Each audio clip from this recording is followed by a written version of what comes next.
நம்ம ஷெரின் வீட்டு சாப்பாடில் இன்றைக்கி ஒரு லஞ்ச் மெனு தான் பண்ண போகிறோம். அதுவும் வெஜ்ஜில் தான் பண்ண போகிறோம். பாவக்காய் குழம்பு, அப்புறம் அவரைக்காய் பொரியல், சாதம் தான் பண்ண போகிறோம். ரசம் நம்ம பழைய ரசம் வீட்டில் இருந்ததுனால ரசம் எதுவும் நான் பண்ணிக்கல.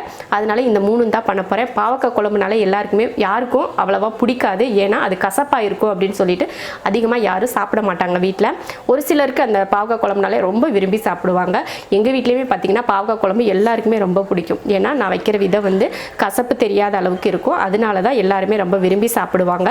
நீங்களும் உங்கள் வீட்டில் பாவக்காய் விரும்பி சாப்பிடணும்னா இது போல் பாவக்காய் குழம்பு செய்யுங்க. ரொம்ப சூப்பராக இருக்கும். கசப்பே தெரியாது, அந்தளவுக்கு ரொம்ப ருசியாகவும் இருக்கும். அடிக்கடி செய்ய சொல்லுவாங்க. அந்த மாதிரியான ஒரு குழம்பு தான் இன்றைக்கி நம்ம பண்ண போகிறோம். வாங்க, பாவக்காய் குழம்புக்கு என்னென்ன தேவை, பொரியலுக்கு என்ன தேவைன்னு சொல்லிட்டு இப்போ சமையல் ஸ்டார்ட் பண்ணிடலாம். பாவக்காய் குழம்பு, அவரைக்காய் பொரியல், சாப்பாடு இதெல்லாம் செஞ்சு ஒரு லஞ்ச் பண்ண போகிறோம். எப்படி பண்ணலாம் அப்படின்றத பார்க்கலாம். அரிசியெல்லாம் ஊற வச்சுருக்கேன். உப்பு போட்டாச்சு. சாப்பாடு 3 விசில் விட்டு ஆஃப் பண்ணிக்கலாம். பாவக்காய் குழம்பு செய்கிறதுக்கு முன்னாடி வெங்காயம் தேங்காய் ரெண்டையும் நல்லா பொன்னிறமாக வறுத்துக்கலாம். ஒரு 10 சின்ன வெங்காயம் கிட்ட உரிச்சு வச்சுருக்கேன். அதுக்கிட்ட ஒரு கைப்பிடி அளவு தேங்காய் போட்டுக்கலாம். தேங்காய் நல்லா பொன்னிறமாக வறுத்து நல்ல மணமாக இருக்குது. இதை மாற்றி வச்சுக்கலாம். ஆறுனதுக்கப்புறம் இதை அரைச்சிக்கலாம். அதே வடிச்சட்டியில் எண்ணெய் கொஞ்சம் ஊற்றிக்கலாம். இதில் பாவக்காய் போட்டு வறுத்துக்கலாம். பாவக்காயை நல்லா சுருளை வறுத்துடணும். ரொம்ப நல்லா மொறுமொறுன்னு இருக்கிற மாதிரி வறுத்தா கூட பரவாயில்ல தான். அந்த அளவுக்கு நல்லா வறுத்துக்கோங்க. அப்போ தான் கசப்பு தன்மை இருக்காது. பாவக்காய் குழம்பு கசப்பாக இருக்கணும். அந்த கசப்பு டேஸ்ட்டோடு சேர்ந்த கசப்பாக இருக்கணும். தனியாக ஒரு கசப்பாக குழம்பு தெரியக்கூடாது. அதனால இந்த மாதிரி நல்ல பாவக்காயை வறுத்துக்கோங்க. அப்போ தான் நல்லா இருக்கும். குழம்பு சாப்பிட்றப்போ கசப்பே இருக்காது, நல்ல ருசியாக இருக்கும் சாப்பிட்றதுக்கு.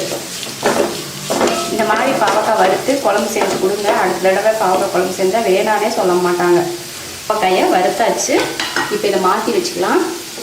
வேறு பாத்திரம்லாம் மாற்றி வைக்க வேணாம், அதே பாத்திரத்துலேயே குழம்பு செஞ்சுக்கலாம். எண்ணெய் ஊற்றி எண்ணெய் காஞ்சிருச்சு. எண்ணெய் காஞ்சதுமே கொஞ்சம் வெந்தயம், காரக்குழம்புக்கு வெந்தயம் தாளிச்சாதான் மணமாக இருக்கும். அதனால் வெந்தயம் போட்டிருக்கேன். வெந்தயம் பொரிஞ்சிருச்சு. அடுத்து கருவேப்பிலை சேர்த்துலாம்.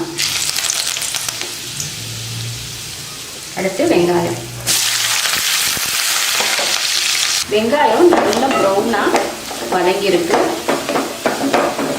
அடுத்து தக்காளி சேர்த்துக்கலாம்.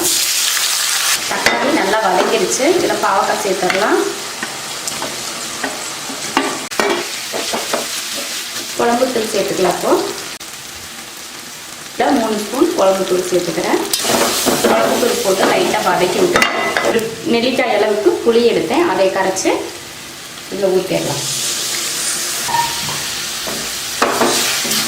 குழம்புக்கு தேவையான உப்பு சேர்த்துடலாம். தண்ணி, உப்பு புளிப்பெல்லாம் கரெக்டாக இருக்குது. கசப்பாக இருக்குமே, அதிகமாக புளி போடலாம் அப்படின்னலாம் அவசியம் இல்லை. அதிகமாக புளி போட தேவையில்லை.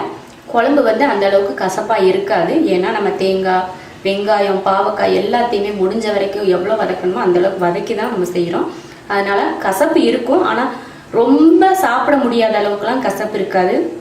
அந்த கசப்பே ஒரு டேஸ்ட்டாக இருக்கும். இப்போ குழம்புக்கு தண்ணி ஊற்றியாச்சு. இப்போ கொஞ்சம் மூடி வச்சிடலாம். இப்போ தேங்காய் அரைச்சிக்கலாம். குழம்பு நல்லா கொதிச்சிட்ருக்கு. தேங்காய் ஊற்றாமல் இப்படியே கொஞ்சம் நேரம் வேக வச்சு ஆஃப் பண்ணிட்டாலும் குழம்பு நல்லாயிருக்கும். நம்ம கொஞ்சம் தேங்காய் ஊற்றிக்கலாம். வறுத்து அரைச்சி போட்டால் நல்லாயிருக்கும் தேங்காய் குழம்புல தேங்காயும் ஊற்றியாச்சு. இப்போ மூடி வச்சு ஒரு 3 நிமிஷத்துக்கு வேக வச்சுக்கலாம். அதுக்கப்புறமா ஓப்பன் பண்ணி பார்க்கலாம். அவ்வளோதான், பாவக்காய் குழம்பு நல்லா வெந்துருச்சு.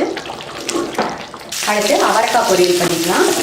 அவரைக்காய் பொரியலுக்கு 200 கிராம் அவரைக்காய் பொடியாக கட் பண்ணி வச்சுருக்கேன். கருவேப்பிலை கொஞ்சம், ஒரு வெங்காயத்தை கட் பண்ணியிருக்கேன், 3 பச்சை மிளகாய் கட் பண்ணி வச்சுருக்கேன், கொஞ்சம் தேங்காய் துருவல். எண்ணெய் காஞ்சிருச்சு. அதில் கடுகு உளுந்து சேர்த்துக்கலாம். கருவேப்பிலை, பச்சை மிளகாய், வதக்கியாச்சு. எப்போவும் சொல்கிற போல தான் வெங்காயத்தை பொரியலுக்கு அதிகம் வதக்க வேணாம், கம்மியாக வதக்கினா போதும். அவரைக்காயை சேர்த்துக்கலாம். தேவையான உப்பு, மஞ்சத்தூள். உப்பு மஞ்சத்தூள் போட்டு கலந்து விட்டுருக்கு. இதில் ஒரு 1/2 டம்ளர் தண்ணி ஊற்றிக்கலாம். காய் வேகிறதுக்காக வச்சிடலாம். கொஞ்சம் நேரம் காய் நல்லா வெந்துருச்சு. கொஞ்சம் தண்ணி இருக்குது, அந்த தண்ணி வற்றட்டும். அப்புறம் தேங்காய் சேர்த்துக்கலாம். தண்ணி தண்ணி நல்லா வத்திடுச்சு. இப்போ தேங்காய் துருவல் சேர்த்துக்கலாம்.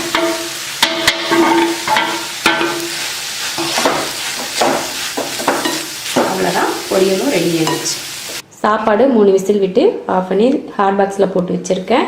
பொரியலும் வச்சாச்சு, குழம்பு ரெடி ஆயிடுச்சு. அவ்வளோதான். ரசம் மட்டும் செய்யலை, பழைய ரசம் இருக்கிறதுனால ரசம் பண்ணலை. பாவக்காய் குழம்போட ஒரு லஞ்ச் ரெடி ஆயிடுச்சு சிம்பிளாக. நீங்களும் இது போல் செஞ்சு பாருங்கள். பாவக்காய் குழம்பும் அவரைக்காயும் நல்லாயிருக்கும் ஒன்றா சாப்பிட்றப்போ. நீங்களும் இது போல் ட்ரை பண்ணி பாருங்கள். பிடிச்சிருந்தா லைக் பண்ணுங்கள். மற்றவங்களும் பார்க்கணுன்னு நினச்சிங்கன்னா ஷேர் பண்ணுங்கள். மறக்காமல் சப்ஸ்கிரைப் பண்ணிவிட்டு பக்கத்தில் இருக்க பெல் பட்டனை ப்ரெஸ் பண்ணுங்கள்.